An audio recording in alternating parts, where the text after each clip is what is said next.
Thank you very much. Busy time, very busy time. And let me begin by again expressing our support, solidarity, and love for the people of our great country. We're fighting for you and we're enduring all of this together. And we will soon prevail together, making a lot of progress. We appreciate all of the great assistance from the governors and people within the states. The relationships have been really very good. I spoke with Governor Cuomo. We're working very hard to get additional things to New York as quickly as possible. As you know, we took care of the hospital, including personnel, the 2,500 beds that we built just recently at Javits, including personnel. And we opened it up to COVID. And that's something that we also did in Louisiana, and we're doing it in Dallas.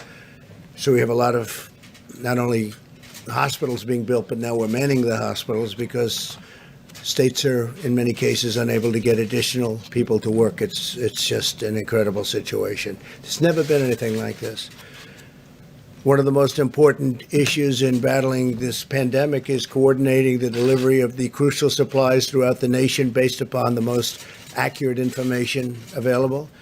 And we've got the best healthcare and disaster experts anywhere in the world, and everybody will tell you that. And we're dealing with big parts of the world and helping them also through this horrible situation. We're at 151, still 151 nations are going through it. We're working to ensure that the supplies are delivered where and when they're needed. In some cases, we're telling governors, we can't go there because we don't think you need it, and we think someplace else needs it.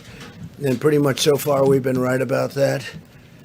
And we'll continue to do it as it really gets. This will be probably the toughest week between this week and next week. And there'll be a lot of death, unfortunately, but a lot less death than if this wasn't done, but there will be death. We're looking for an obvious focus in the hardest hit regions. Some of them are obvious and some aren't so obvious. They spring up, they come, and they hit you like you got hit by a club, an area that wasn't at all bothered. You look at what's going on in New Jersey. The governor's doing an excellent job, by the way, but how that sprang up. Every decision that we're making is made to save lives. It's really our sole consideration. We want to save lives. We want as few lives lost as possible. It's therefore critical that certain media outlets stop spreading false rumors and creating fear and even panic with the public. It's just incredible. I could name them, but it's the same ones, always the same ones. I guess they're looking for ratings. I don't know what they're looking for. So bad for our country. And so bad, the people understand it. You look at the levels and approval ratings, and they're the lowest they've ever been for media. It's so bad for our country, so bad for the world. You got to put it together for a little while, get this over with, and then go back to your fake news. During a national emergency, it's just essential that the federal decision makers cut through the fog of confusion in order to follow the facts and the science. Many hospital administrators that we've been in touch with, even in the really hot spots, you know what they are communicating directly with us that their level of supplies are meeting essential needs. And at the current time, they're really thrilled to be where they are. Whenever local shortages are reported, we're asking states to immediately meet the demand, and we're stockpiling large amounts in different areas, and we're going to be discussing that in a little while. But we want distributions to be made on a fair basis. We have to take care of a large country, not just certain areas of the country. But no matter where, we've been there, and we've been there very strongly. I want to thank FEMA. I want to thank the Army Corps of Engineers. I want to thank our military for what they're doing.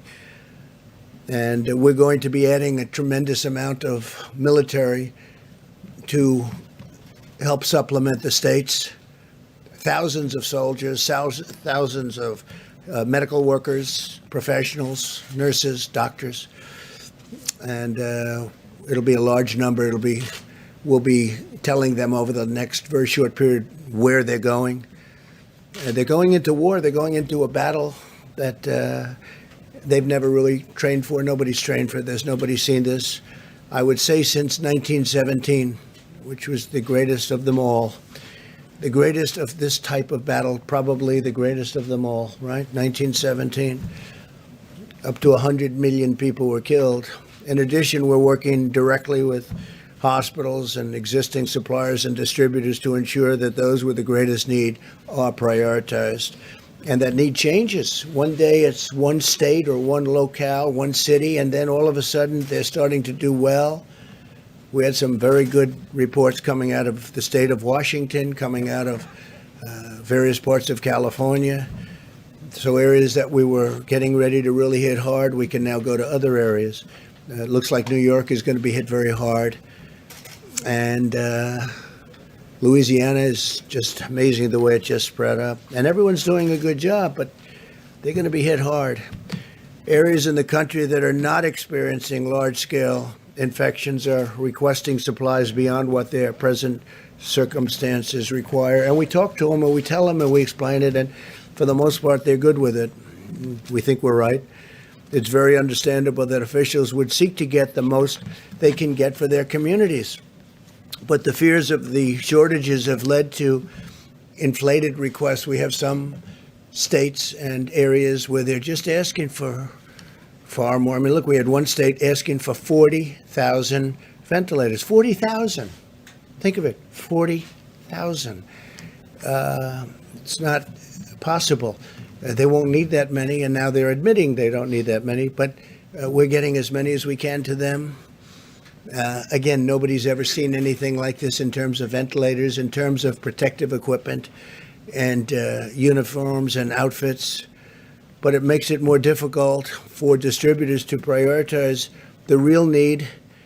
And it could intentionally, and, you know, look, everybody has proper intentions, but they want to make sure they're 100%. And sometimes when they know they don't need it, they want it anyway. It gives them that extra feeling of satisfaction, but we just can't do that. It's not even possible to think about it. And that's why, and we're a backup. Remember, we're a backup. We're the greatest backup that ever existed for the states, especially when we start getting into the hospital building business and getting into the medical center building business. When you see we built many hospitals, numerous hospitals in some states and medical centers. That's why my administration's been requesting actual usage numbers directly from the states and hospitals to meet their needs, because we want to be ready when the brunt of it comes, which is coming quickly. You see it. You see it as sure as you can see it. And when the brunt of it comes, we want to be ready to hit the area that needs it.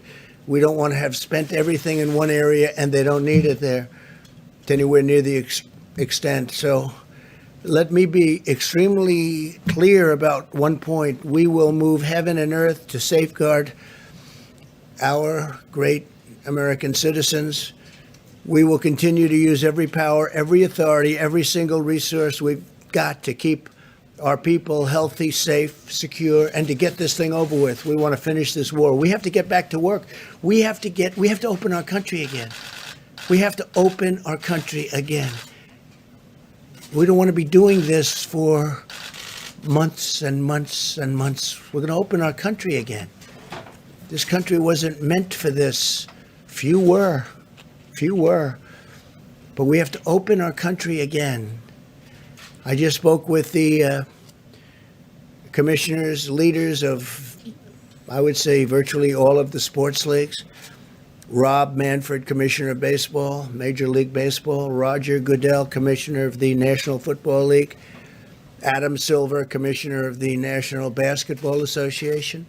Gary Bettman, Commissioner of the National Hockey League.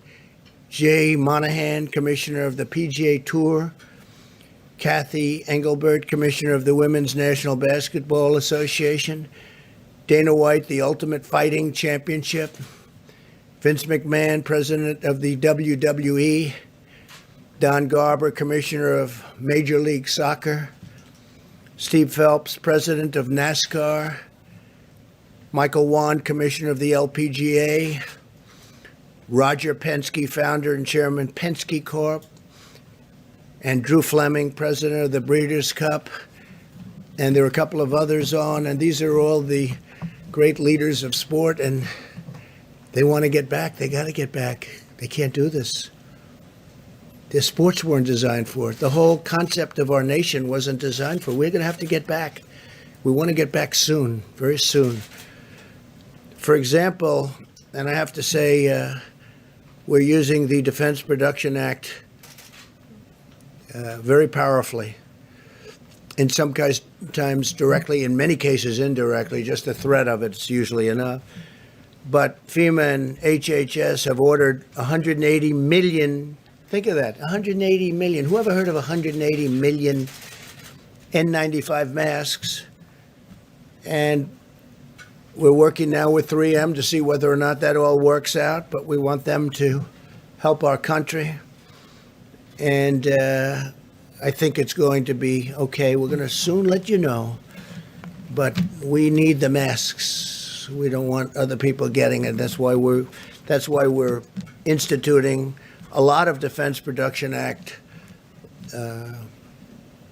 You could call it retaliations, because that's what it is. It's a retaliation. If people don't give us what we need for our people, we're going to be very tough, and we've been very tough. Usually we don't have to use it, but we've used it plenty. It's turning out more and more, unfortunately, and it works very well.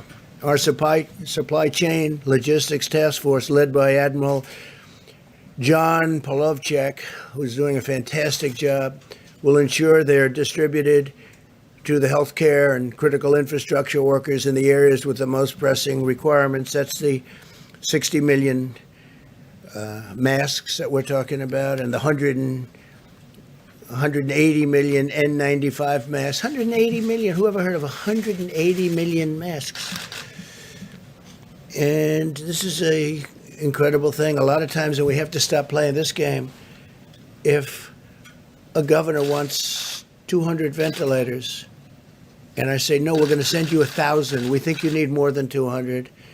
And then the media meets with the governor, and they say, oh, you got more? Well, it's not enough. The president should have sent more. So he's asking for 200. We give him 1,000. They say, how's the president doing? He should have given more, because that's politics. That's politics. And that's unfortunate, because we can't play that game. And, that's one party doing it, and the other party's happy. But they're all really happy, because they should have been doing this work themselves for a long period of time. Many of their cupboards were bare. With respect to the ventilators, FEMA and HHS continue to monitor the data on an hourly basis where provided by the states in order to most effectively target the distribution of supplies. We've been asking states to provide us with daily updates on the number of ventilators and their utilization rates, because some states have more ventilators than they need. They don't even like to admit it. They'll admit it when everything's over, but that doesn't help us very much. This data is vitally necessary so that we can ensure ventilators are getting to the right place at the right time. FEMA, HHS, DOD are developing resources within the next 24 hours. They will have a whole different set of criteria. Every day, it's different criteria. Every day, this horrible, invisible enemy changes a course. It changes course. If you were fighting the normal fight, you know what's happening. They hit one, they hit another state, they hit areas that you didn't expect. But we're watching it and we're capturing it. Our goal is to stay several days ahead of the needs in each state. But we can only do that if the cities and states utilize real-time local knowledge to provide timely and precise data about actual usage. So we have to be able to do that. And if a state has ventilators, as an example, that they know they're not going to need, they should give them over, and we should move them with the other ones. We have now 10,000 in our pipeline and stockpiled, 10,000 close. And we're moving some into New York, so we're going to need some additional.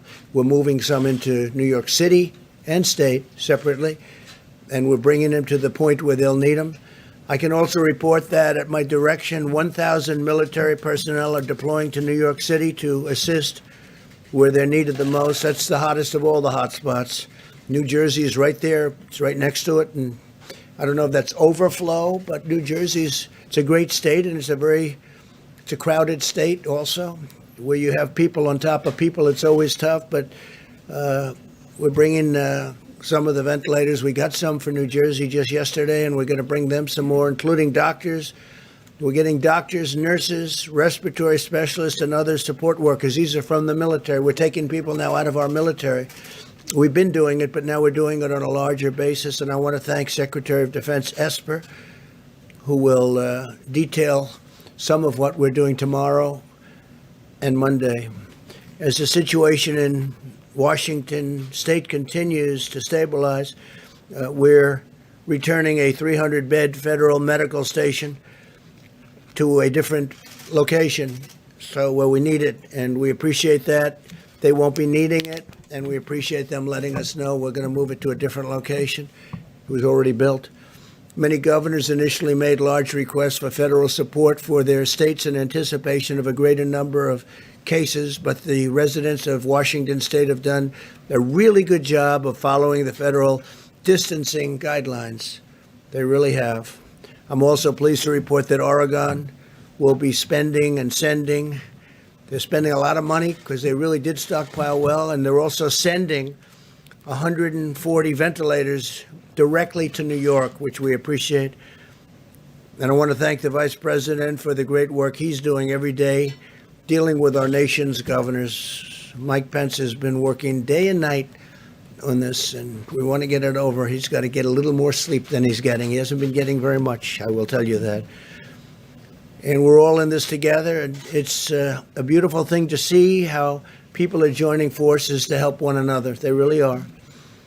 In addition to our courageous doctors, nurses, and healthcare workers, I also want to thank the incredible food supply workers who are feeding our nation. I spoke just a little while ago to Senator Bozeman. You know Senator Bozeman. We all do. He's a great senator. He's a great person. We spoke just this morning, and we discussed how important it is to keep our farmers and ranchers, processors, and distributors in our nation's prayers.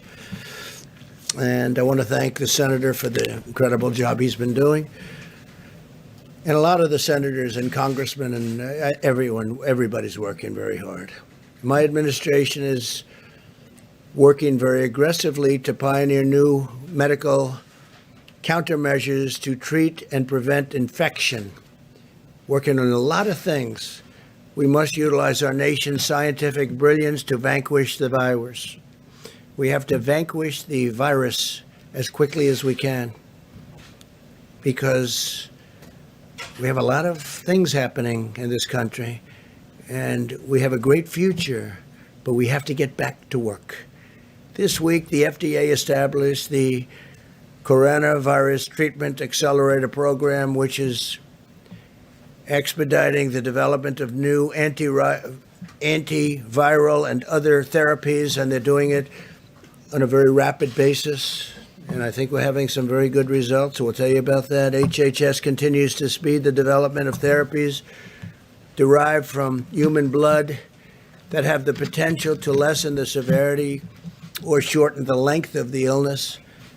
And as you know, last Saturday, the FDA also gave emergency authorization for hydroxychloroquine. And the hydroxychloroquine is I hope it's going to be a very important answer. We're having some very good things happening with it, and we're going to be distributing it through the Strategic National Stockpile. It's going into the Strategic National Stockpile to treat certain patients, and we have millions and millions of doses of it, 29 million to be exact. In addition to that, we're making it, and we're also getting it from various other locations and countries. In one case, I called Prime Minister Modi of India this morning. They make large amounts of hydroxychloroquine, very large amounts, frankly. And I said they had a hold because, they have 1.5 billion people and they think a lot of it. And I said I'd appreciate if they would release the amounts that we ordered, and they are giving it serious consideration. But they do India makes a lot of it. But we have already 29 million. If you look, that's a big number, 29 million doses. And we've got millions of doses that are being made here and many millions of doses that are made elsewhere that are being shipped here, and it will be arriving. We're just hearing really positive stories, and we're continuing to collect the data, but I'll just speak for myself. It's been out for a long time. It's a malaria drug. It's also a drug for lupus. And there's a study out that people with lupus aren't catching this horrible virus. They're not affected so much by it. Now, maybe that's correct. Maybe it's false. You're going to have to check it out.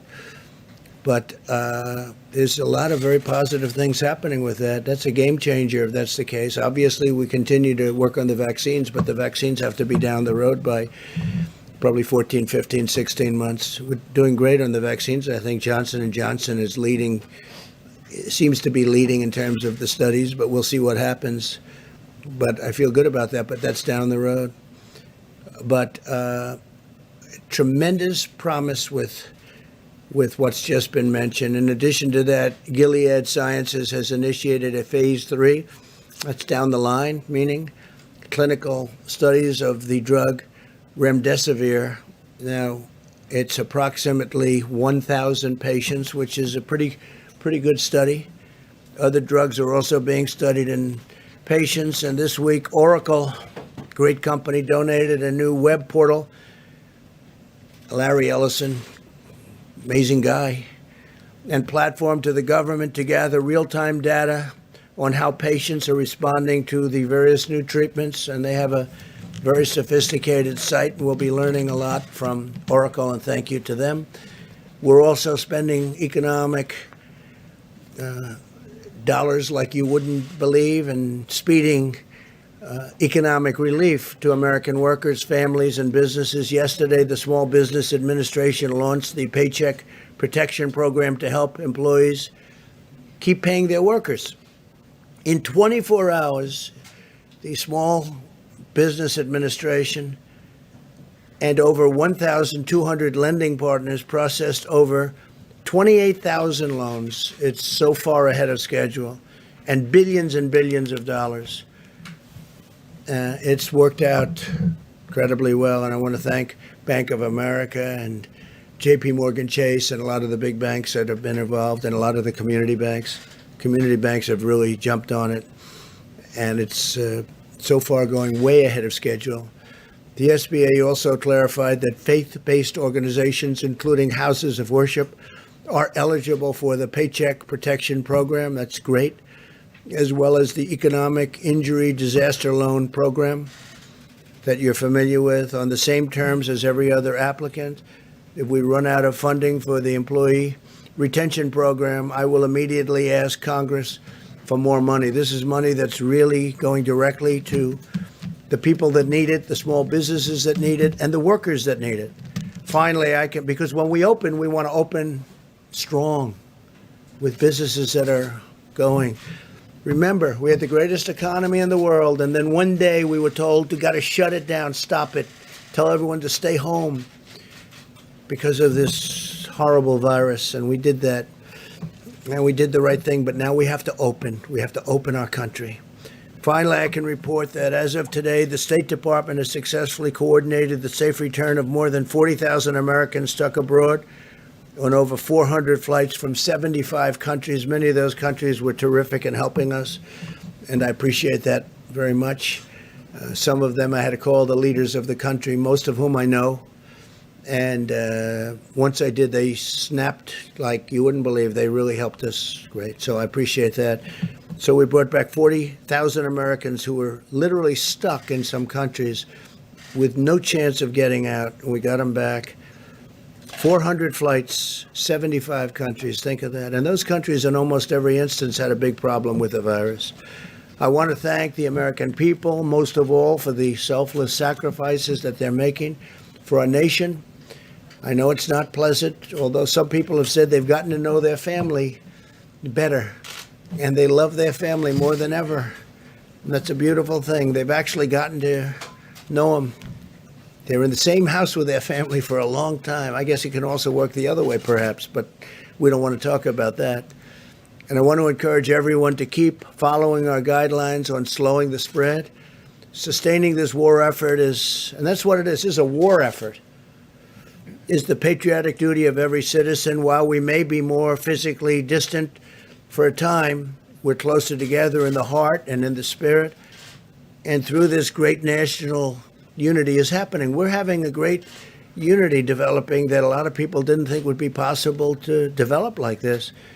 And we will conquer the disease and restore our nation to its full and glorious might. We're doing really well, and I'm very proud of everybody out there. We're very proud of you. It's something that nobody could have ever projected. It's been over 100 years that a thing like this has happened. And the problem with this one is the contagion. It's so contagious. Nobody's ever seen anything like that, where it's so contagious. You can be feet away and just talking to somebody and catch it. You can catch it.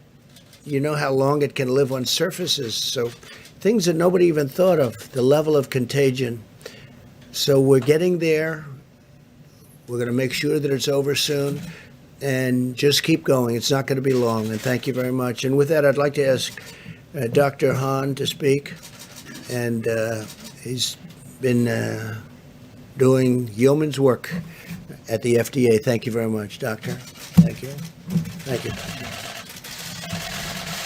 Thank you, Mr. President. I'm going to speak about hydroxychloroquine and the efforts around that. Just to preface, I'd like to echo what the President said about the American people and the resiliency and the just terrific work. Mitigation is such an important part of our fight against the COVID-19 virus. Last week, as the President said, we issued an emergency use authorization to allow the donated hydroxychloroquine to come into the country and enter the general circulation. We are prioritizing this drug to come in for clinical trials, also into general use for physicians, because as you know, physicians, based upon their interaction with the patients, their assessment of the risks and benefits, can write a prescription for hydroxychloroquine if they think it's appropriate for the patient. Being a physician, we do this all the time, and that assessment needs to be done between a patient and a doctor. And then the third portion is we wanted to make sure that these drugs were in the circulation, in the supply chain, so that people who have them or need them for the other indications, lupus, rheumatoid arthritis, had them available. So that was the purpose of the emergency use authorization. One other thing I'd like to mention is that we on Friday stood up a formal convalescent plasma program. We have a great deal of enthusiasm for that. There are some reports that this is of benefit to patients in other countries who have had the COVID-19 virus. And what this means is taking plasma from patients who've had the virus and who have recovered and transferring the immunity, the immunoglobulins, if you will, the immunity from that person to someone who's sick. And we're hopefully expanding that across the country. The Red Cross is involved in that program, and I think it shows a great promise. It needs to be studied like other things, but just like I said before, it provides hope. We don't want to provide false hope, but definitely hope. Thank you. Thank you very much, Mr. President. I'd like to just take a couple of moments to talk a little bit about the public health aspects and how it relates to what the President just said about the need for us to begin to at least think about returning to some degree of normality. And that has to do with what's going to be happening as we end this week and we go into next week. You will be seeing, and we should not be surprised because the kinetics of how this virus works is that we're going to be seeing that there are going to be deaths that are going to continue to go up. But as I mentioned to this group and to the general public multiple times, there really is a cascading of events where you have new cases, hospitalizations, intensive care, and deaths. So at the same time that we may be seeing an increase in deaths, we want to focus on the effect of mitigation is really the number of new cases. And that's what we're going to be thinking about and looking about. So we're going to pay close attention to that, and hopefully the kinds of mitigations that we're talking about are going to have the impact to allow us to begin to think about maybe changing a bit.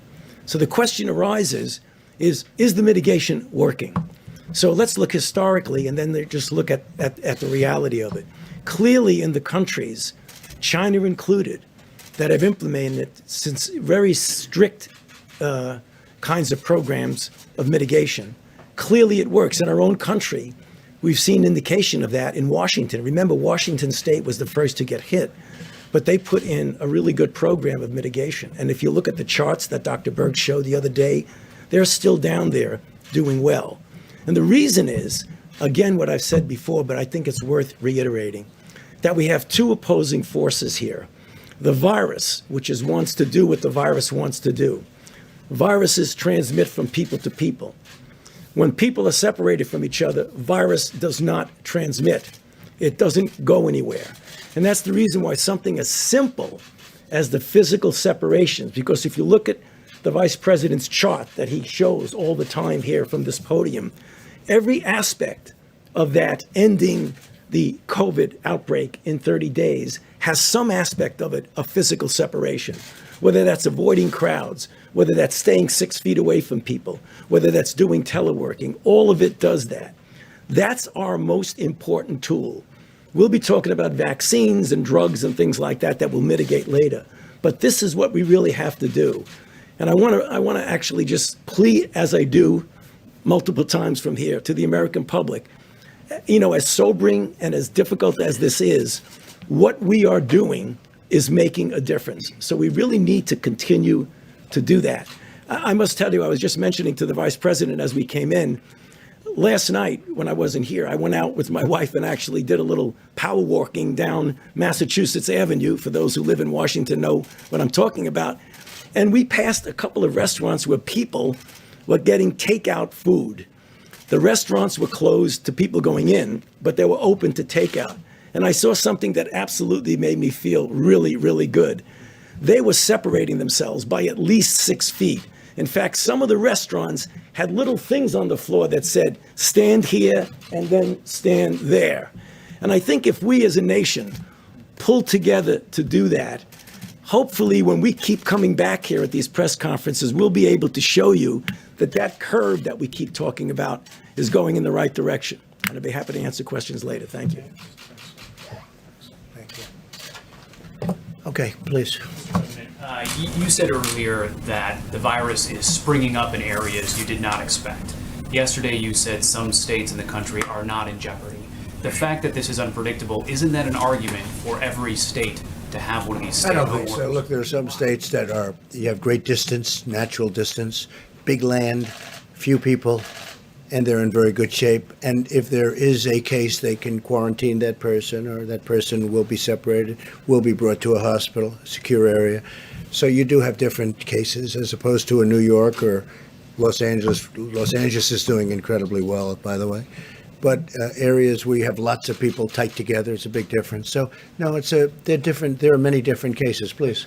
Mr. President, you mentioned the military off the top. So 1,000 troops going to New York. And then are we expecting other mass deployments around the country? And then is it just Army? Is it? No, not mass. Many of the places are really in great shape. They really have done a fantastic job. And we may add to the 1,000, but New York will be getting about 1,000 military people, nurses, doctors, lots of other people, because that's what they need. Yeah, and that's medical. No, medical military. Please. Sir, you tweeted earlier today that you liked the idea of a second coronavirus task force that was focused on reopening the economy. Thinking about it. So I was wondering if you were planning to go forward with that. Thinking about it. Getting a group of people, and we have to open our country. You know, I had an expression: the cure can't be worse than the problem itself. Right? I started by saying that. And I continue to say it. The cure cannot be worse than the problem itself. We got to get our country open. In terms of reopening, can you talk about your call with the sports commissioners? Did you say you'd like to see people back, fans back in arenas in as soon as Absolutely. August? I want fans back in the arenas. I think it's by whenever we're ready. I mean, as soon as we can, obviously. And the fans want to be back too. You know, they want to see basketball and baseball and football and hockey. They want to see their sports. They want to go out onto the golf courses and breathe nice, clean, beautiful, fresh air. No, I think that people can be I back can't based tell on you. the I can't science tell that you a you're saying. date, but I think it's going to be sooner rather than later. But and you know, we're not going to have separation for the rest of our times on the planet. We need it for this period of time, but eventually people are going to be able to occupy those seats in arenas next to each other, like we have for all of my life and all of your life. They want to sit next to each other at restaurants. They don't want to be, 6 feet away. And some restaurant man called up. He said, I'm worried because I have a small restaurant with not too many seats. I think he said 120. And he said, if I practice what this is, I'm down to 30 seats. I can't make it. I said, don't worry about it. That's for a short period of time. You'll be back to your number of seats. We can't do that. Otherwise, you're making everything. That means your stadium is half the size of what it was a month ago. No. They're going to be close together, but they're going to be breathing air that's not infected, that's not going to kill people. Please. Since you're not committing to pack the stadiums by August, what are your contingency Well, I'm not committing plans? to it. I'm not committing to it. We're going to see where we are. That'd be great if we could. But we're going to be back to good health soon, in my opinion. We're making a lot of progress. And we're making progress because, as Tony told the story about the restaurant and about how they were separated sort of automatically, people are doing that. People are doing that. They're staying in their homes. They don't want to go out. They're doing what they know is the right thing to do. It's not very complicated. It's in many ways it's a very beautiful thing to see. Yeah. Contingency plans for the Republican National Convention. We have no contingency plan. We're having the convention at the end of August, and we think by the end of August we'll be in good shape. We have no contingency. It's going to be in North Carolina, as you know, in Charlotte. And I think we're going to have a great convention. I notice, I think we had an opponent, but I almost didn't know who it was. He got 0.00001% of the vote. But I heard he dropped out 3 or 4 weeks ago. I'm not sure. Maybe you could tell me. That's the kind of opponent I had. And hopefully we have another one just like that in Joe. Mr. President, this weekend lawmakers are working on the next round of relief packages. What was not in the stimulus package that you signed last week that you would like to see in phase 4? Well, I think we're going to need more money for the small businesses. It's been working out so well. It's been so efficient. The banks have been doing an incredible job. I think we're going to need more money there. I think. We'll see. But based on the first couple of days, it's been incredible. I think that restaurants and entertainment, that would include sports leagues, all forms of entertainment, go back to the original, where they get tax deductibility for what they're doing, and for people come in and buy tickets or go out for meals, and corporations can then send people into these restaurants who are going to have a hard time otherwise opening, in my opinion, and that could be the same for the sports leagues. So we want to see for entertainment and for restaurants deductibility so that corporations can take a deduction. They'll send their executives, they'll send people there, and they get a deduction. That is something that will really bring life back to the restaurants. I think make them hotter than before. They used to have it. And when they ended it, it was really never the same. It was never the same. Yeah, please. Mr. President, you just said that you want to see as few lives lost as possible in this pandemic. But there are still 8 governors, all Republicans, who have refused to issue these statewide stay-at-home orders. Your own experts, including Dr. Fauci, have said stay-at-home orders are the most effective way to stop the spread of this virus. So why not do everything possible Well, and urge Tennessee those just governors did it. right Yeah. now Yeah. to do that? We have a thing called the Constitution, which I cherish, number one. Number two, those governors, I know every one of them, they're doing a great job. They're being very, very successful in what they're doing. And as you know, I want the governors to be running things. Now, in some cases, we'll supersede. But in this case, it's not. Do you think they should? I'm not asking if I you think it ordered them to, depends. but- It depends on the individual state that you're talking about. But they're doing very well, and they're doing a magnificent job in running their Well, states. South Carolina has 1,700 cases right now of coronavirus. Utah has 1,255. I mean, are these not states that you think should have No, those I think stay-at-home they're doing a orders in great place? job. Well, that's a very small number relative to population. It's larger than some states that do have stay-at-home orders Okay, already in place. it's up to the. If I saw something wrong, if I saw a massive breakout, of which that's not, I would come down very hard. But Isn't the key in this pandemic getting ahead of those numbers, though? no, not in that case, but in the case, I know the states you're talking about. By the way, I think you're up to 92% is covered. 92% of the country is covered. And from a constitutional standpoint, they made the difference. They called the shots. Yes, Jeff, go ahead. Mr. President, just a question about messaging. You and the others here are saying people need to continue following the mitigation efforts, but you're also saying again, the cure must not be worse than the problem. Which is it?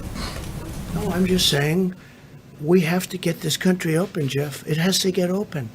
This country was not designed to be closed. So we have the greatest we've ever had, and then we're paying people to stay home? Well, think of it. We're paying people not to go to work. How about that? How does that play? I understand that. And they want to go to work, by the way. They don't want money. This country is great. But we're paying people. We have to get back to work. That's what I'm saying. Go ahead, please. Mr. President, this is off topic. It's about the announcement from last night. It's a yes or no question, not that we expect the answer to be yes or no. But wasn't Michael Atkinson doing the job of the Inspector General of the intelligence community, the job he was supposed to do when he simply took the whistleblower complaint to Congress that what hadn't been taken previously? Wasn't he doing the job that he was supposed to do, that American taxpayers were paying him to do? And why did you decide to I terminate? thought he did a terrible job. Absolutely terrible. He took a whistleblower report, which turned out to be a fake report. It was fake. It was totally wrong. It was about my conversation with the president of Ukraine.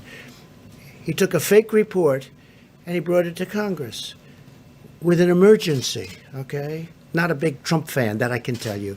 Instead of saying, and we offered this to him, no, we will take the conversation, where fortunately we had a transcript. If we didn't have a transcript with the kind of deception and dishonesty that were practiced by the Democrats, I might not be standing here right now, okay? Fortunately, we had a transcript, and it was a perfect transcript because even the lieutenant colonel admitted it was correct. Okay, wait a minute. You asked a question. So he took this whistleblower, and I keep saying, where's the whistleblower, right? And why was the whistleblower allowed to do this? Why was he allowed to be, you call it fraudulent or incorrect transcript? So we offered this IG, I don't know him, I don't think I ever met him. He never even came in to see me. How can you do that without seeing the person? He never came in to see me, never requested to see me. He took this terrible, inaccurate whistleblower report, right? And he brought it to Congress. We offered to have him see my exact conversation. It was all about the conversation, by the way. That was the whole thing. It was about the conversation, right? And then after he saw it, he must have said, wow, because as I've said it many times, and it drives you people crazy, it was a perfect conversation. So instead of going and saying, gee, this is a terrible thing he said about the president's conversation. Well, it was a fraud.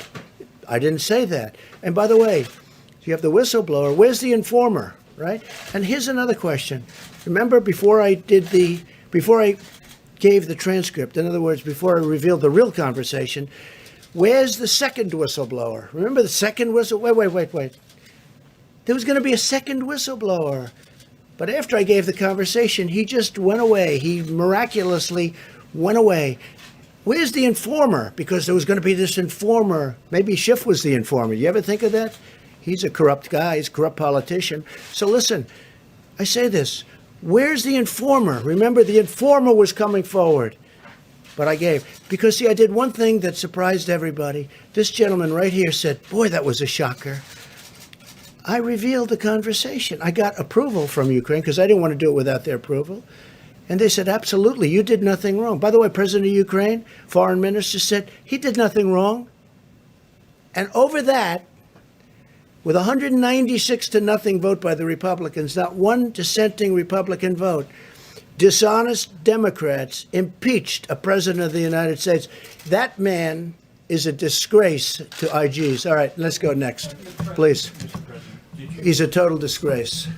Did you run by your decision to dismiss the Inspector General by Senator? We'll get off this because people want to talk about what we're talking about. But let me just tell you something. That's my decision. I have the absolute right. Even the fake news last night said he has the absolute right to do it. But ask him, Why didn't you go and see the actual conversation? There was no rush. He said, oh, we have to rush it. He even said it was politically biased. He actually said that. The report could have been, you know who the whistleblower is, and so do you, and so does everybody in this room, and so do I. Everybody knows, but they give this whistleblower a status that he doesn't deserve. He's a fake whistleblower. And frankly, somebody ought to sue his ass off. All right, it's enough of the whistleblower. Go ahead, please.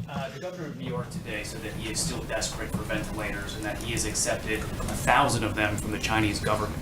Are you concerned that What he didn't states- say is, okay, let me tell you what he didn't say. Two very good friends of mine brought him those ventilators, right? Two very good friends of mine. They brought them. If you'd like their name, I'll give you their name. But should states and No, but cities have the to governor rely didn't on mention China that. and Russia It came to supply? through the Chinese, the country of China. But they were given by two friends of mine. But he didn't tell you that. Now, the governor also, you'll see when you read the letter, the governor also asked for 40,000. He wanted 40,000 ventilators. Now, the governor, as you know, had a chance to get 16,000 a few years ago. He decided not to get that.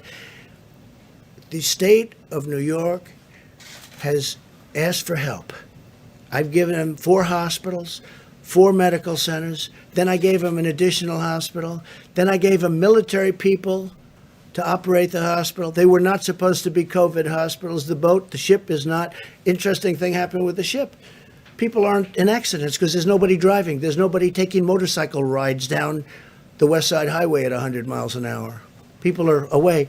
So people aren't being injured. Now they're asking whether or not we could open up the ship for COVID. We have given the governor of New York more than anybody has ever been given in a long time. I'll just say, I was going to say in history, but in a long time. And I think he's happy. But I think that, because I watched what he said today, and it was fine. I wouldn't say gracious. It wasn't gracious. It was okay. I must tell you, Gavin Newsom has been gracious. Los Angeles, California, the job we've done, and all of California. Why does that matter if they're gracious or not gracious? If It they need doesn't matter. supplies? It doesn't matter. But I think when we've given as much as we've given to New York, somebody should say nice. I'll tell you who's been very nice. Mayor de Blasio has been very nice. He understands what we've given him. We brought him some more ventilators too yesterday. But nobody has been given like New York. And I know he appreciates it. He just can't quite get the words out, but that's okay. When he says that he needs 40,000. Please, go ahead. Come back to Dr. Fauci's comments on... To which one? Dr. Fauci's Yeah. comments on mitigation.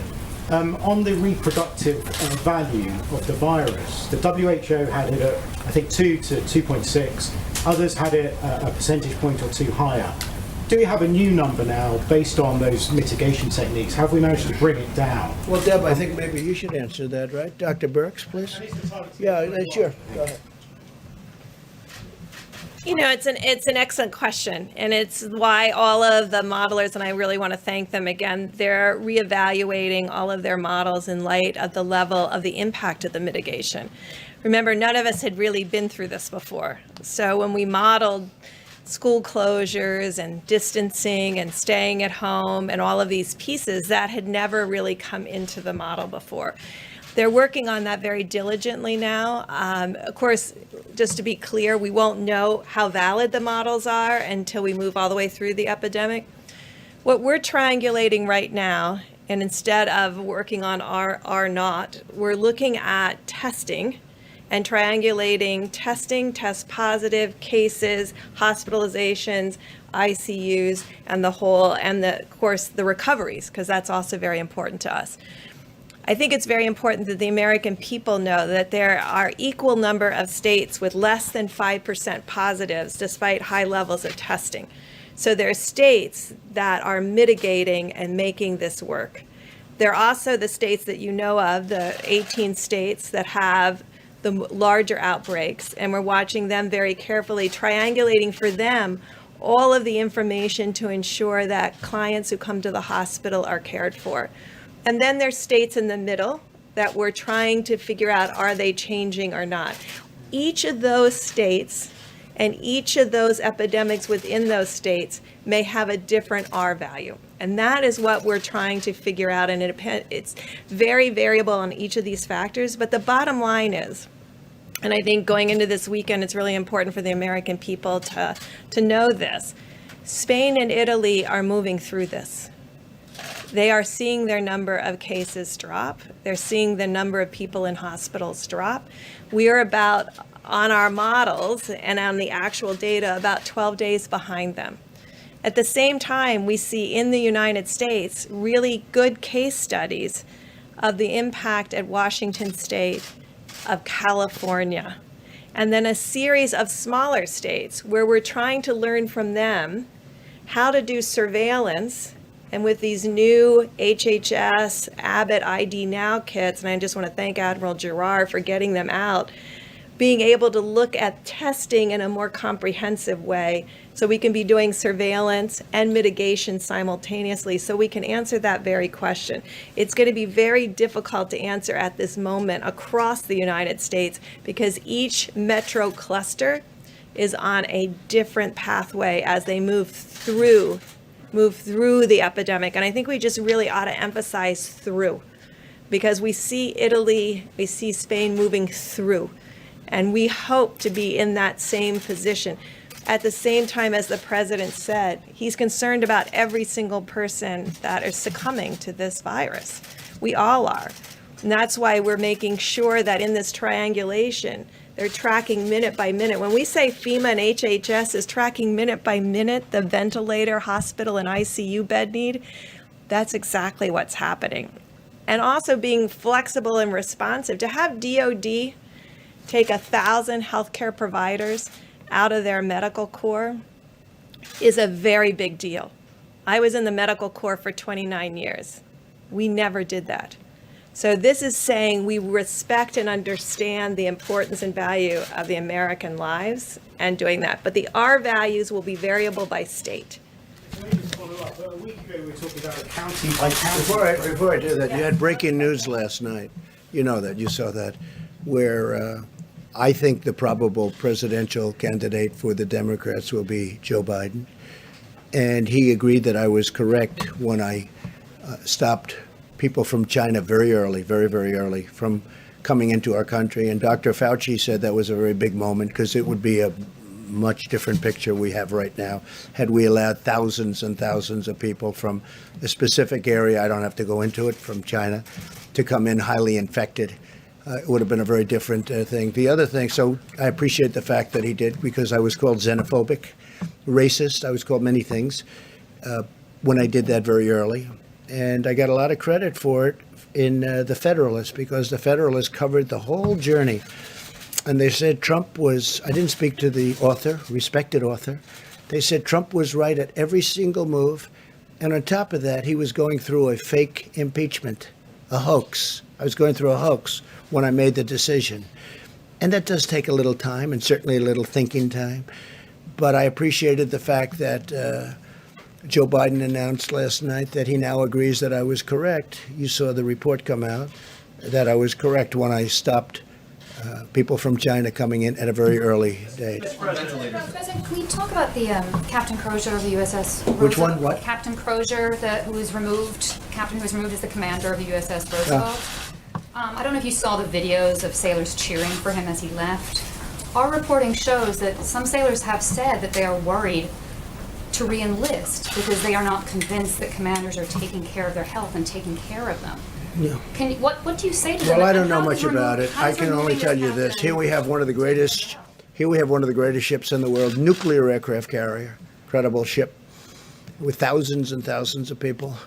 And you had about 120 that were infected. Now, I guess the captain stopped in Vietnam and people got off in Vietnam. Perhaps you don't do that in the middle of a pandemic or something that looked like it was going to be. You know, history would say you don't necessarily stop and let your sailors get off, number one. But more importantly, he wrote a letter. The letter was a 5-page letter from a captain. And the letter was all over the place. That's not appropriate. I don't think that's appropriate. And these are tough people These are tough, strong people. I thought it looked terrible, to be honest with you. Now, they made their decision. I didn't make the decision. Secretary of Defense was involved, and a lot of people were involved. I thought it was terrible what he did. To write a letter? I mean, this isn't a class on literature. This is a captain of a massive ship that's nuclear powered. And he shouldn't be talking that way in a letter. He could call and ask and suggest. But he stopped in Vietnam. A lot of people got off the boat. They came back and they had infection. And I thought it was inappropriate for the captain of a ship to do. I don't want to comment as to whether or not, but I agree with their decision 100%. In the back, please. Joe Biden actually just attacked you in a tweet. I don't know if you have seen it. He just what? Attacked you. He just said. Well, he didn't that- write anything. Look, he has people, he has professionals from the Democrats Mr. President, let writing. me just read what he said. He said Donald Trump is not responsible for the coronavirus, but he is responsible for failing to prepare our nation to respond to it. How do you respond to that, sir? He didn't write that. That was done by a Democrat operative. He doesn't write. He's probably not even watching right now. And if he is, he doesn't understand what he's watching. But just so you understand, it was very nice what they wrote out. I don't know, they released it at a strange time, sort of a strange time to release something like that. But he admitted I was right. And if you read the Federalist story, which most of you won't, because you don't want to, but you'd learn something, because if you go, it goes through a chart, times. I was early. Dr. Fauci, I don't think he's changed his mind, but he said it was a very important step when we stopped China from coming in from the specific area that was heavily infected. We'd have a whole different thing right now. So I don't really know what Joe Biden said. I don't really care. And again, I see every once in a while I'll say something, I'll make a speech, and then it'll be critiqued, and I'll get this beautiful, brilliant critique. Joe Biden didn't write that. Joe Biden didn't write that. He wished he did, but he didn't. Go ahead, please. Back. Sure. Wanted to ask Dr. Fauci a quick question. China has warned of a resurgence of the virus. Has the U.S. developed a plan if, in fact, a second wave of the virus does, in fact, occur here in the country? Yes, we do. I mean, one of the things that obviously is parallel with thinking about the possibility, as I mentioned a little while ago, about mitigation allowing us to turn the corner very much on the front burner, is what happens when we do, because the risk of there being a resurgence is real. So what we need to do, and I believe I said this before, but it's worth repeating, that what we need to have in place, and we will have that in place, is that as you then pull back, you have to have the capability of, in a very pristine, precise way, do the kind of containment when you do see it. Because remember, when you get to mitigation, containment takes the back seat because you're just struggling to mitigate. But when you get it down, you need to make sure it doesn't resurge. So that will require the ability to test, to identify, to isolate, and to do contact tracing. That's what we have to have in place, and hopefully we will at the time that we then pull back. Dr. Question for Dr. Ott from the FDA. You mentioned the plasma story. So these are this plasma that people that were infected that have now either recovered or they're doing well enough, and then they're transferring it to, is it family members? Can you walk us through that's working, and is it kind of like a case-by-case basis in certain hospitals? What are the results from that? I just was not familiar with that. So this is a situation where someone who's recovered from the virus, doesn't have the virus in their system at all, you can take plasma, and this is a pretty routine procedure. You can actually donate a couple times a week, a couple times a month, frankly, and give that plasma. That plasma contains the proteins in the blood that have the antibodies against the virus. You can take that, process it, and then give it to someone who's ill. And so that allows you to transfer that immunity. It doesn't have to be matched by family or anything like that. Since last Tuesday, the Tuesday before last, we've allowed academic centers and other laboratories and hospitals around the country to do this on a compassionate use basis. What we did was we pulled this together in what's called an expanded access program and run it through the Red Cross because they've got the greatest system and capacity for doing this. And this allows us to scale up so that when people get sick, we can actually have these donated plasma packs given to the patients who are sick. So do people need to be donating plasma next? So obviously some of us don't know if we've had it or recovered. What should people be doing? So we've started with the Red Cross in this program. We made an announcement yesterday. We are planning to actually scale that up, and we'll have more information this week because we want to make sure we have the systems in place. It's a superb question. Thanks, sir. Right, Jeff, go ahead. Mr. President, can you clarify the situation with 3M right now? Germany said that there was an act of piracy, that 200,000 masks were apparently diverted from Thailand to the United States instead of to Berlin. Is that a miscommunication? Did that actually happen? And should 3M be fulfilling contracts? We're very masks to other disappointed in 3M.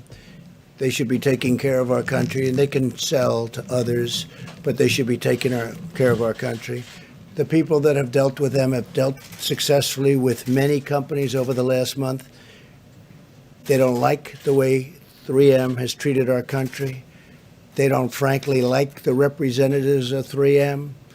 And no act of you said piracy, right? Piracy? For German. There's been no act of piracy. Now, there's been no act of piracy. It's the opposite. 3M has not treated our country well. And if they do, great. And if they don't, they're going to have a hell of a price to pay. Okay?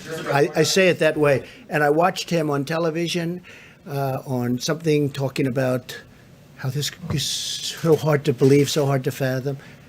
They ought to get their act together, because I got involved and I looked at what happened, and they have not, 3M has not treated our country well. Just clarify about that German order. Go ahead, please. Was that diverted, or was that not? We'll get you the information. I was wondering about what you're seeing as far as lupus patients in regards to coronavirus. I know the president mentioned this earlier, but what does the medicine say? What is the question? Is that what is the incidence of coronavirus? If you have lupus, do you have a greater chance of getting coronavirus? There's right now. This is being looked at in a natural history study. We don't have any definitive information to be able to make any comment on that. It's an obvious good question, because it might be a way for us to get some interesting and potentially important data as to the role of those medications. But that's something that is now being looked at, but we don't have any data to be able to say anything definitively. And I hope they use the hydroxychloroquine, and they can also do it with Z-Pak, subject to your doctor's approval and all of that. But I hope they use it, because I'll tell you what do you have to lose? In some cases, they're in bad shape. What do you have to lose? It's been out there for a long time, and I hope they use it. And they're going to look at with doctors, work with doctors, get what you have to get. But we have it stockpiled, and we have a lot of it, and we're getting more of it. And as I told you, I spoke to Prime Minister Modi. We're getting more of it, but we have a lot of it. And I hope they use it, because it's been used for a long time, and therefore it's passed the safety test. FDA has been terrific. Dr. Hahn, I appreciate it very much too. But I've seen some results. Now it's early, I guess. It's early, but they should look at the lupus thing. I don't know what it says, but there's a rumor out there that because it takes care of lupus very effectively, as I understand it, it's a drug that's used for lupus. So there's a study out there that says people that have lupus haven't been catching this virus. No, maybe it's true, maybe it's not. Why don't you investigate that? And there's also other studies, with the malaria, that the malaria countries have very little people that take this drug for malaria, which is very effective for malaria, that those countries have very little of this virus. I don't know. You're going to check it out. But I think people should, if it were me, in fact, I might do it anyway. I may take it. Okay? I may take it. And I'll have to ask my doctors about that, but I may take it. Yeah, please go ahead. Mr. President, last week, the last couple of days, you've been really optimistic about Russia and Saudi Arabia coming together on the deal on the oil. But in the last 24 hours, the OPEC Plus meeting's been pushed back. They've traded some really Well, critical. OPEC can do whatever. Well, look, I've been against OPEC all my life. Because what is it? It's an illegal, you could call it a cartel, you could call it a monopoly, there's a lot of different names for it. But it broke down very violently. Very violently. So I don't care about OPEC. I really don't. I couldn't care less about OPEC. Let me just say, no. I think they're going to settle it. You know why? Because they're going to be destroyed. They're destroying themselves if they don't. Russia, it's a very important, and we had a very good conversation, President Putin and myself, very good. But Russia, a big part of their economic well-being is from oil. Well, oil is at a record low. Nobody's ever seen anything like it. It's actually lower than you even think. And it's to their advantage. Obviously, it's to Saudi Arabia's advantage. They told me they're discussing, Saudi Arabia went much further than that. He thinks that a deal is going to be made. at 10 million barrels reduction, and maybe more than that. He actually indicated it would most likely be much more than that. So we'll see what happens. I mean, we're going to see what happens. But as far as OPEC is concerned, I mean, I was against OPEC for years and years because I thought it was very unfair to our country. The beautiful thing is we have built one of the great, one of the things we've done is created so much we produce. We're the number one producer in the world right now. I don't like it for a different reason, because it's going to hurt a lot of jobs in our country, this price. It's going to hurt a lot of jobs. Now, with all of that being said, people are going to be paying 90 cents a gallon. Did you ever hear that? What's that, 1952 or something? All right? So from that standpoint, but you know what? I am a big believer in our great energy business, and we're going to take care of our energy business. And if I have to do tariffs on oil coming from outside, or if I have to do something to protect our thousands and tens of thousands of energy workers and our great companies that produce all these jobs, I'll do whatever I have to do. Okay, yeah, ma'am, go ahead. Yeah, you tweeted a little while ago about how sad it is for kids they don't have Little League right now. But I'm wondering if you're willing to share about your youngest son and how he's dealing with life and sheltering in place, not going to school, no sports. Well, he's a good athlete, and he loves soccer, and he's like everyone else. I mean, everything's shut down. He's in his room. He's happy, but he's not as happy as he could be. He'd like to be playing sports, Barron. And let's see what happens. But we have to get back. We have to get back. Remember that. We have to get back, and we have to get back soon. Okay? On the jobs reports numbers. You guys ever stop? You want to keep going for a little while? Huh? I mean, do you ever stop? How many times you ask? And in many cases, it's the same. Actually, a lot of good questions. Go ahead. In the jobs But keep going, yes? Yes, sir. So you're not going to blame me that I kept it going too long? People said, oh, he kept it. Every time you'll ask it. No, I mean, no, it's amazing. Tony, every hand went up. I thought we've gone through I think every single hand went up the last time. You know what it shows you? It shows you that you love what you do. Go ahead. We do love what we do. You do. No, you do. And some of you do it well. Not all of you. Go ahead. I'm not looking at you, by the way. So we did get the jobs reports numbers yesterday. Obviously, that's kind of a small portion because it's only the first half of March. Was there anything in there that was any sign of optimism? Obviously, we all saw the numbers, down in retail, down in hospitality. Was there anything that you said, okay, maybe with this virus we will see some sort of net gain? Look, the job numbers are what they are. We asked everybody to go home, don't work. So the numbers are going to be, astronomical. We understand that. I understood that. I know somebody said the numbers are meaningless, and then they took that to mean, jobs don't mean anything. And it was just another fake news story. It wasn't me that said it, by the way. It was a very smart person. But they meant it by saying it really is what, that's why I answer your question very carefully. The numbers are what they are. We know the numbers were going to be massive because we told everybody to go home and lock your door, essentially, right? Don't come to work. You can't come to work. Don't go outside. Don't breathe. Don't do anything. We got to open up our country. But I know that it's coming back. And in my opinion, it will come back very strong. There's a tremendous energy. There's a tremendous demand. And some good things have happened. I mean, I don't know. There's one habit that, as you know, most of you, a lot of you have covered me a long time before I did this. I was never a big believer in shaking hands. But I decided if you don't shake hands, you're not going to be winning a lot of contests. Right now, I'm not sure you have to shake hands anymore. A couple of people have told me, Deborah, you told me, that if we didn't shake hands, the incidence of flu's a big deal also. And that flu might be cut down in half. Who knew that shaking hands was such a bad thing? I felt it. I mean, I always felt it. And, I was never to a point where I can't shake somebody's hand. I knew people like that too, but there weren't too many of them. But when I ran for office, all of a sudden I'm shaking hundreds of hands. And if I don't, I wouldn't even be standing here. But I think that's a custom that maybe people don't have to. We have to get close together. We have to sit together at the stadiums. We have to sit next to each other and wrestle. All that stuff is going to happen. But I think the concept of shaking hands maybe is something that's going to be a little bit from the past. let's see what happens. Maybe they'll go right back to shaking hands. My last question today, how about that? Good. Is there anything you want people to do to show their support, especially we have 2 doctors up there, to show their support for the medical community? Is there something that, we've seen people clapping when nurses leave, I've seen Well, people we've make- seen a lot of that. You might say something that I have seen such support. I saw this morning where everyone's they're clapping for fire department, they're clapping for police, but they are really these people are you know what they're like? They're like, Tony, they're like warriors, Mike. They're like warriors. They were going into Elmhurst Hospital, which has been tragic, right near where I grew up in Queens. Going in, and the people in buildings are going, I mean, they're the rock stars. They're warriors. Nurses, doctors, first responders, what they're going through. And they don't even know what's going to happen. I mean, they go in, and by the way, even if they have great equipment, they're catching it. You know, great equipment. They have good equipment, they catch it. They catch it with good, with bad.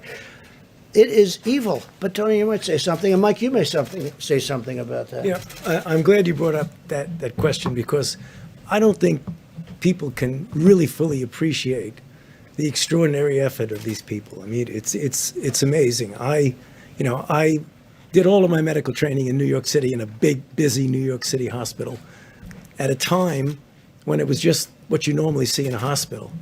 I came to NIH, and I spent about 5 to 8 years in the very early years of the AIDS epidemic, which was just the darkest years of my life, because almost every single one of my patients died. And yet, as we knew epidemiologically, that there was very little risk. There was a small risk, but very little risk of getting infected from a patient.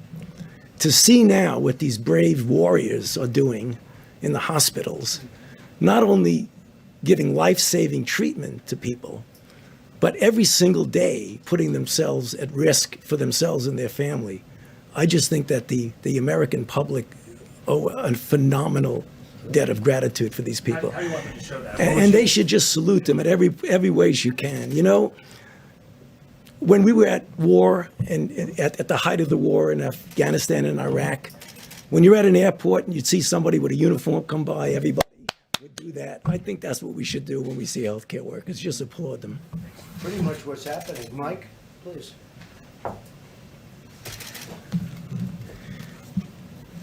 The stories are incredibly moving about what healthcare workers are doing every day.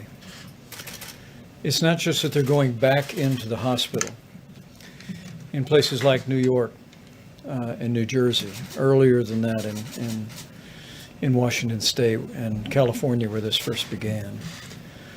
It's not just that they're providing care to people, but because of the nature of how contagious the coronavirus is, they're also supplementing for family. I mean, that's what gets to me. When I hear the stories that, understandably, in nursing homes and in hospitals, they're restricting visitors, and they should, to prevent the spread of the virus to be brought into the hospital or to be brought out. And so to hear the stories of healthcare workers who are holding up an iPhone while someone who's critically ill with the coronavirus may well be saying their last goodbyes to their family, and then to be there in those moments. I mean, our healthcare workers they're not just doctors and nurses today, they're supplementing for family, for people all across the country. And I just think tomorrow's Palm Sunday. It's Holy Week in the great Christian tradition.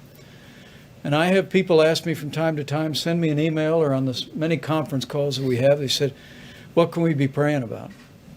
And my first thought is with the families who have lost loved ones and the patients who are struggling with coronavirus. But during this very special week, I just encourage people to pray for our healthcare workers. Pray for them and their families. They are really the hands and feet every day, not just of healthcare, but of the heart of the American people. And we are all grateful for them every hour of the day. And think also about the Army Corps of Engineers. That's a little different, depending on where they are and where they're working. But the Army Corps of Engineers, throwing up a hospital in New York City, 2,500 beds in 3 days? I mean, think of that. And FEMA, what they're doing. And the National Guard is now delivering for the states because the states were unable to we'd drop it at a big warehouse where we're told to drop it. And the states were unable, some of the states were unable to bring it from the warehouse to the site. So we got the National Guard to become a delivery service, if you can believe it, and they would bring it. And some of those sites were dangerous sites. They were very dangerous sites. Think of that. It's been amazing. It's been amazing. I just think I've never seen anything like it. I'm so proud of this country. And really, it's a world problem. And some countries in the world are just handling it so well. You know, again, I keep saying it's 151. That was as of 2-3 days ago. It's probably more. Some people said they didn't know there were that many countries. That's how big this is. And Mike said something else. So, yeah, Palm Sunday, tomorrow. Think of it. We're not going to churches on Palm Sunday. But think of next Sunday, Easter. And I brought it up before. I said, maybe we could allow special for churches. Maybe we could talk about it. Maybe we could allow them with great separation outside on Easter Sunday. I don't know. It's something we should talk about. But somebody did say that, well, then you're sort of opening it up to that little, do we want to take a chance on doing that when we've been doing so well? But Easter Sunday, Palm Sunday, I'm going to be watching tomorrow, live from Riverside, California, great church. But I'm going to be watching on a computer, right? On a laptop. I think on Easter, maybe I'll be watching from a laptop as opposed. So how sad is it that we have Easter Palm and Easter Sunday, and people are watching on laptops and computers? It's sad. But the job that this whole country has done is amazing. But I'll say this, our medical professionals, what they've done, because they walk into those hospitals, you see them putting on their gear and they're putting it on as they're walking through the front doors. And some of those people are going to die. They're going to die. It's like incredible. And we can say what we want, Tony and Deb, about young and medium-aged, and there are plenty of those people dying too. It generally hits the older people where they have problems. It hits young people too, and it hits middle-aged people too. But these people are walking into hospitals, and I watch. I think it's incredible. And they're putting their outfit. They're getting it, and they're going in. It's like a war. Again, there's never been anything so contagious as this. In 1917, it was vicious if you got it, but it wasn't contagious like this. Now, in 1917, had they had the internet and all the means of communication, they could have practiced distancing. By the time people started thinking in those terms, they lost, I guess, 75 to 100 million people. So that's modern, that's a modern day great thing that happened. Please. Yeah, just on antibodies. To what extent do you think that you can use antibody tests to determine who can go back to work and how? Well, I don't know. I'd rather leave that to the doctor. Doctor, do you have an answer to that? You think it'll be a tool? We think it'll be a tool to help us get people back to work. It'll be additional information because, as you know, if you have an antibody, that means you were exposed and have recovered from it. That, with the information about diagnosis, should help. But how quickly can you scale up this testing to determine on a large scale how many people can go back to work and have these antibodies? So as you know, a couple weeks ago, we provided a great deal of regulatory flexibility around this. A lot of great developers have been working on this. Dr. Birx put a call out to the academic labs around the country to do this, and we've been working very closely with a number of manufacturers. So we think that it can be scaled up relatively quickly. Mr. President. Mr. President, a question for Dr. Fauci. In a recent interview, you had said that you knew the 15-day guidance would not be enough. I wanted to ask your confidence level about the 30-day guidance and whether it'll be enough.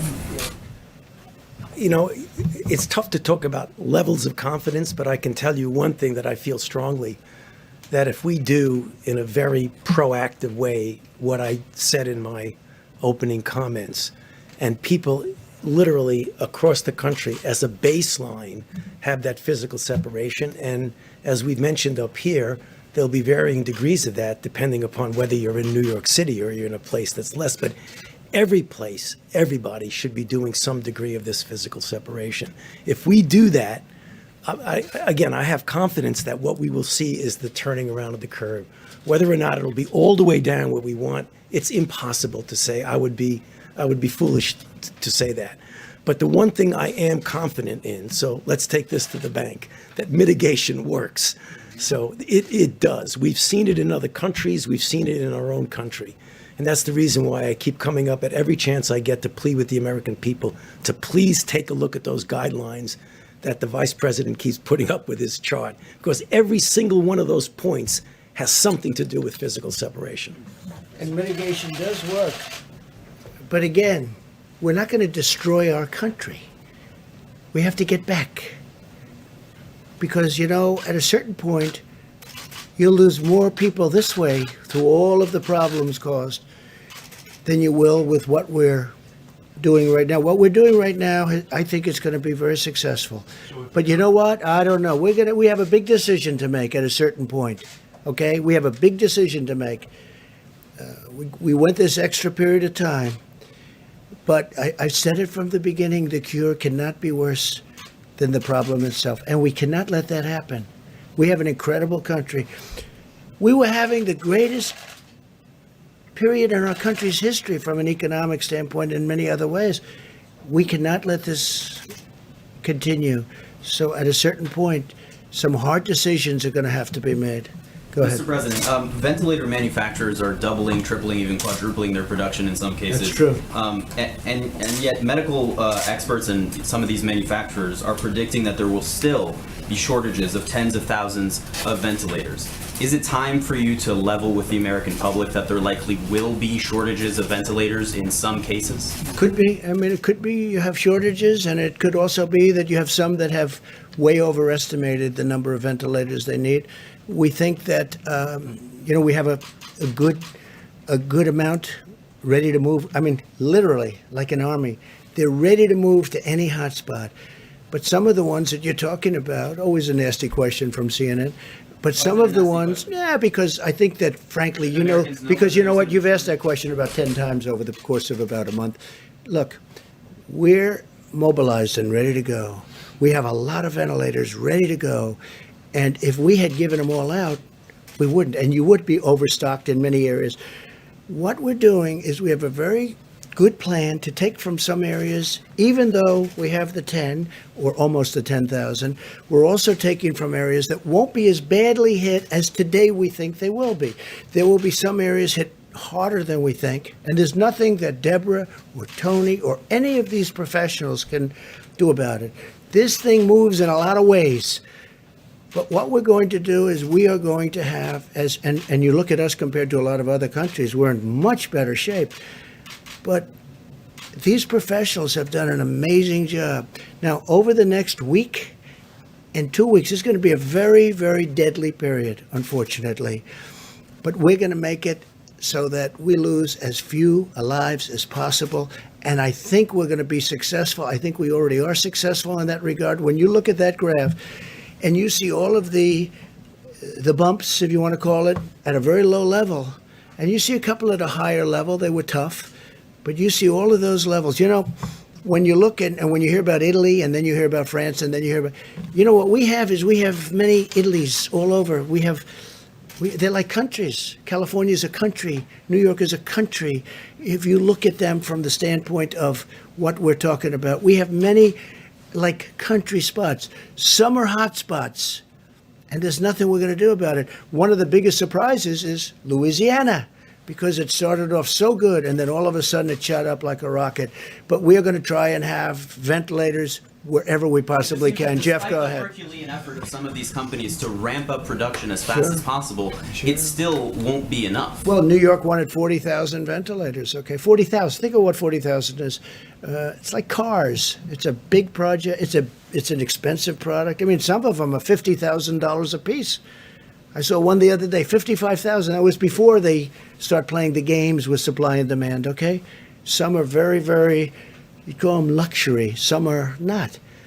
But frankly, these are very expensive products. These are very high-tech projects and products, and they take a period of time. We have thousands of them being built right now. Some will be ready. And we're going to have extra, and we'll keep them at hospitals. But a lot of hospitals, a lot of states had the chance of getting ventilators, and they turned those ventilators down so they could spend their money at something else. And in a way, I understand that, because who thinks a thing like this? It's not a knock. If I'm told, like perhaps New York, you can spend $1 billion on ventilators and get 16,000 or a massive number of ventilators that they've been offered over the years, or you can build a new bridge or road or something. I mean, I understand how that works. I'm not blaming anybody. I'm just saying a lot of the states had chances of stockpiling a lot of ventilators. They didn't do it, and I think we're doing a very good job in helping them out. Please, Jeff. And it's a very fair question. I understand that question very well. Yeah. Follow up on what you and the others have been saying today about it being a deadly week or two coming. Can you give us a sense, or perhaps Dr. Birx, of what that means numerically? I'd like to ask also, I'd like to say, we know pretty much the line of attack. We know the numbers. The numbers are the numbers. They seem to be checking out, unfortunately, or in some cases, they're on the low side, which we're very happy. We want to keep them on the very low side, and that's where we're headed. And I think that's maybe where we're headed. But I'd like to ask maybe you and Tony, where is the week or the number of days of greatest attack? What will be our worst day, if that's possible to determine? I think that's what you're asking, right? And how many deaths exactly are you expecting? So as you can look in the places that are the most difficult hit right now, the Detroit area, the New York area, the Louisiana area, and we are doing it by the counties in those states, because there are mostly it's metro areas and the bedroom communities around those metro areas, because people went to work and got exposed and came home and exposed other. If you look out in New York now, you see that it's in Long Island and it's out in Suffolk County and Nassau County. All of those counties, Wayne and Oakland, they're all on the upside of their curve of mortality.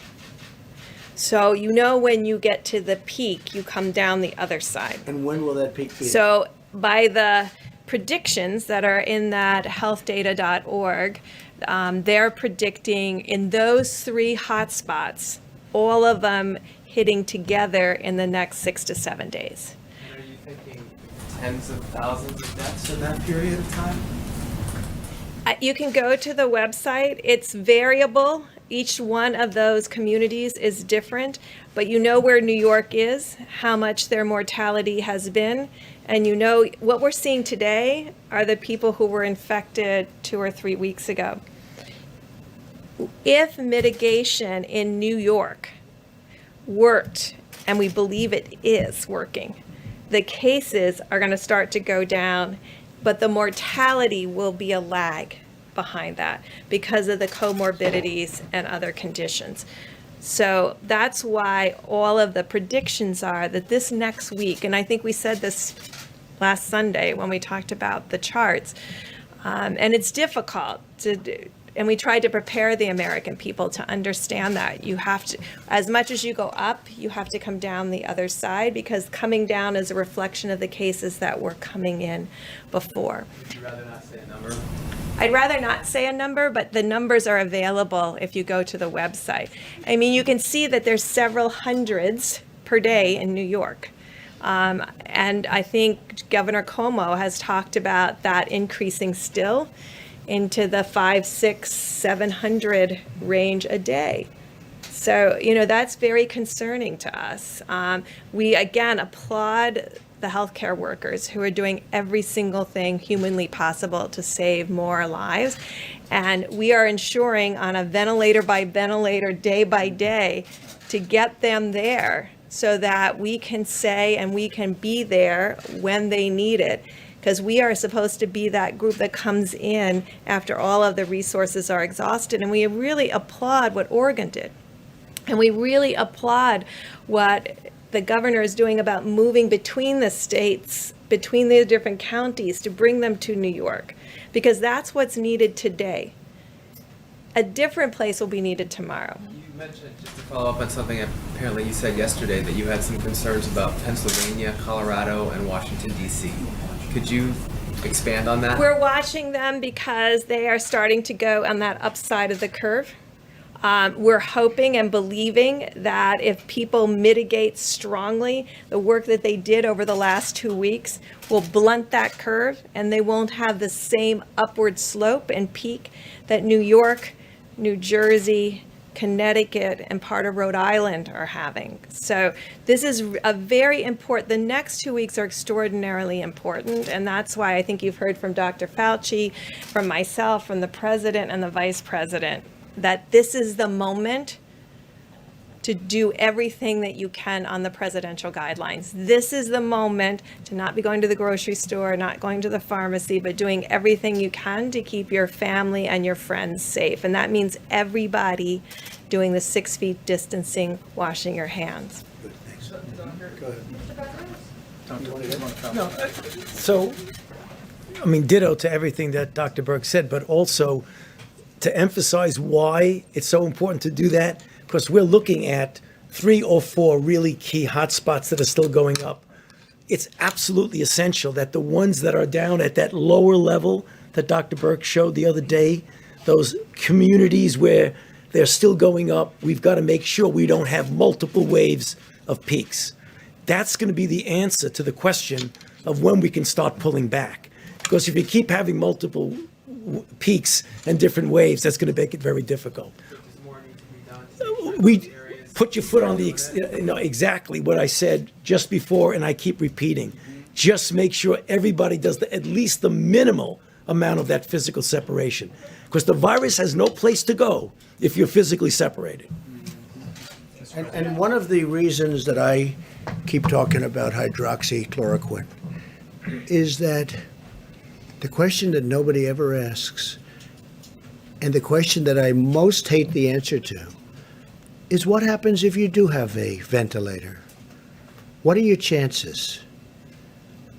And I just hope that hydroxychloroquine wins, coupled with perhaps the Z-Pack, as we call it, dependent totally on your doctors and the doctors there. Because you know the answer to that question. If you do have the ventilator, you know the answer to that question.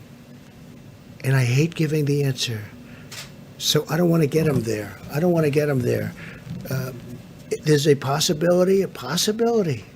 And I say it. What do you have to lose? I'll say it again. What do you have to lose? Take it. I really think they should take it. But it's their choice. And it's their doctor's choice or the doctors in the hospital. But hydroxychloroquine, try it if you'd like. The other thing, if you have a heart condition, I understand, probably you stay away from the Z-Pack. But that's an antibiotic. It can clean out the lungs. The lungs are a point of attack for this horrible virus. But when you have a ventilator, don't ask the answer because I hate it. If you have it and it's working beautifully, I don't like the answer because it's not a very high percentage. So I want to keep them out of ventilators. I want to keep them, if this drug works, it will be not a game changer because that's not a nice enough term. It will be wonderful. It'll be so beautiful. It'll be a gift from heaven if it works. Because when people go into those ventilators, you know the answers, I know the answers, and I'm glad you don't write about it. Mike, please. Well, you've heard from the experts what our task force has heard, that it's going to be a difficult week for the American people. You will see testing increased around the country, and so cases are going to continue to rise across America. And before I give a few facts relevant to an earlier question about ventilators, let me add my voice to what the President just said and what all the physicians who've spoken has said. Even though we see the losses rising in the days ahead, do not be discouraged. because there is evidence across the country that Americans have been putting the social distancing and mitigation into practice, and it is making a difference. We are seeing it in the new cases that are being reported. Because remember, families that experience loss up to this day and in the next week have a loved one who contracted the coronavirus, in most cases more than 2 weeks ago. In many cases before social distancing and mitigation efforts were put into effect.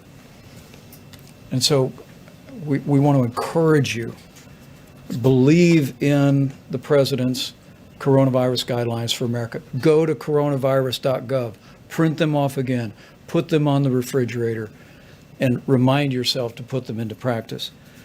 On the subject of ventilators, if I can amplify the point the president made, our team at FEMA is doing a remarkable job working with governors, state health officials, and local hospitals, particularly focused on our priority areas. We'll refer to the New York metro area, which includes New Jersey and Connecticut. We're focused on the New Orleans metro area in Louisiana. We're focusing on Detroit. We're focusing on Chicago. These are the areas where we see the significant rise in cases.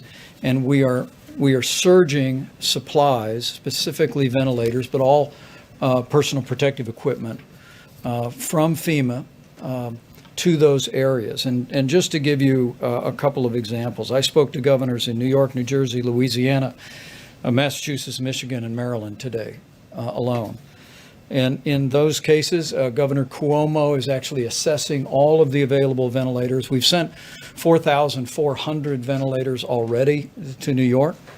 As has already been referenced, they're going to receive a shipment of over 1,000 from overseas. And allow me to say, as I told her personally today, the governor of Oregon, Governor Kate Brown, her unilateral decision to send 140 ventilators because Oregon, they felt Oregon today is in a place where they could give those ventilators to New York, to me was in the very highest American tradition of loving your neighbor.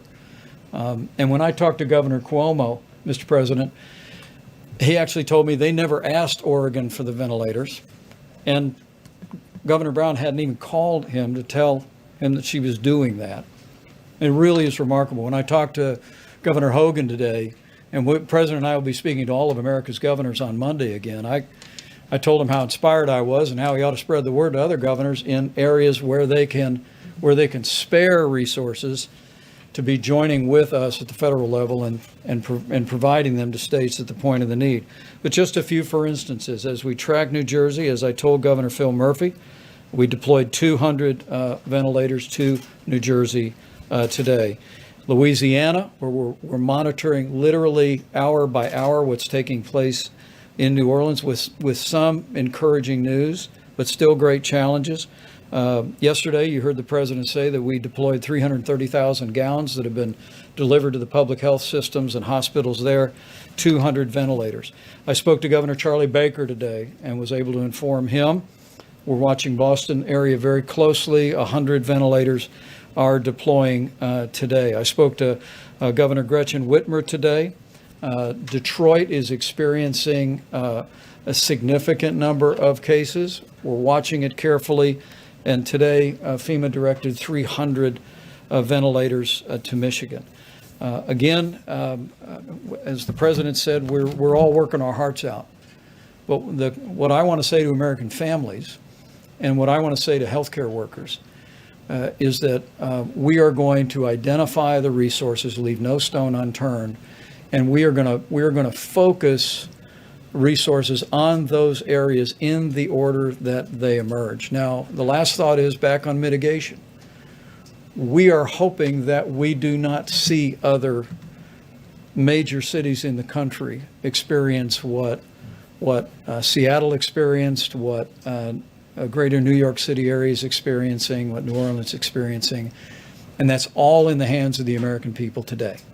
So I just want to encourage you, coronavirus.gov, put into practice the president's coronavirus guidelines, and you will do your part to save lives, protect the American people, and ensure that we will have the resources to meet this moment wherever the need should arise. President, you spoke earlier about the SBA loan program that got up and running yesterday, but we're hearing from a lot of small business owners a lot of concerns about whether they will get this money. Some say some of the banks weren't ready yesterday to start processing loans.